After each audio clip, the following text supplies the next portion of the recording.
Do you have a disability or a mental health condition? Or have you ever dealt with poverty or know someone who has?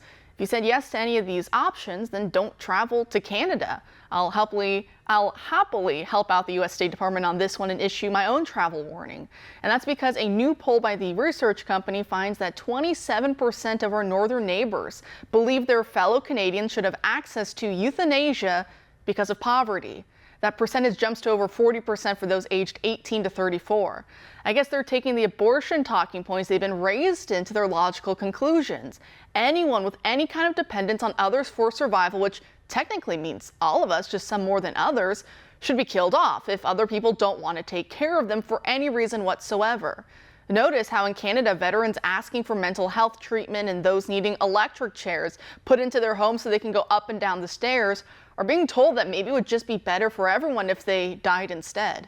In fact, a growing number of euthanasia seekers claim what pushed them to the brink was that even under a universal healthcare system, they still couldn't afford medication or find a caregiver to help them meet their basic needs due to age or illness or both.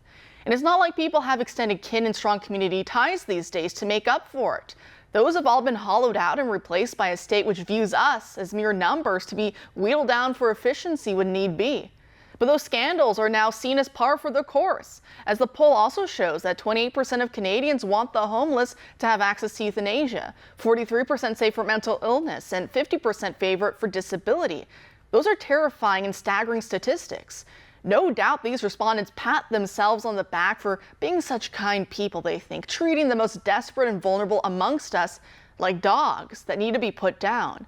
It's a strange phenomenon that what we all seek most and what drives us all to make some of the worst life choices more often than not is this need we have for love and belonging. It's manifest in the bizarre gender mutilating quest people go on these days, looking in all the wrong places for what they would properly find in God. Because that need for oneness with the other and to be truly loved and to love in turn is the mark of our Creator, which can only truly be fulfilled in God, and therefore by making all human relationships a perfect reflection of that love.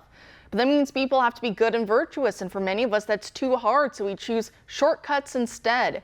Because to be truly loved, one has to be willing to sacrifice for the good of the other, to love in return, in other words. And so the very people who talk ceaselessly about finding yourself and loving everyone and wanting to tolerate everyone's strangest vices and proclivities these days for the sake of personal happiness and fulfillment are those who come down most harsh, oddly enough, against the truly weak who look to them for love. The unborn babe in the womb, the spouse who says, "Stick with me through good times and bad," the elderly relative who wonders why they never visit. Pretending to have virtue is not a replacement for real virtue. Our increasingly lonely and atomized culture makes that clear. In one of the New Testament letters, it's mentioned how can one profess to love God, whom one has never seen, if they do not first love those who they do see and interact with?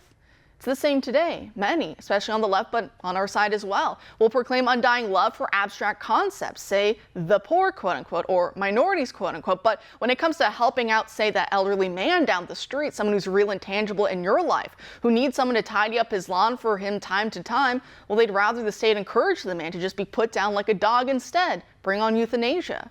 We're manufacturing broken and toxic people who simultaneously desire love and connection, but also repel it for the requirements it makes on them, taking away some of their hyper-autonomy to do whatever they want, whenever they want. And it all starts with the disintegration of the family, because that's where you first learn love. Because think of it this way. If mom and dad don't have to stick things out for the kids' sake, or even after promising God Almighty to do exactly that, then why should they care anymore for that random Joe Blow down the street? Especially if we start to see him as getting in the way of our personal happiness and fulfillment. We didn't promise that guy that we'd be faithful to him in good times and bad until the day we die, did we? So if you can treat your spouse or your children as being disposable, how much worse will you start to view other, unrelated people? It doesn't bode well for society. All the headlines from the culture war to political matters in Congress, they all attest to that fact. Integrity starts first in the heart and in the home.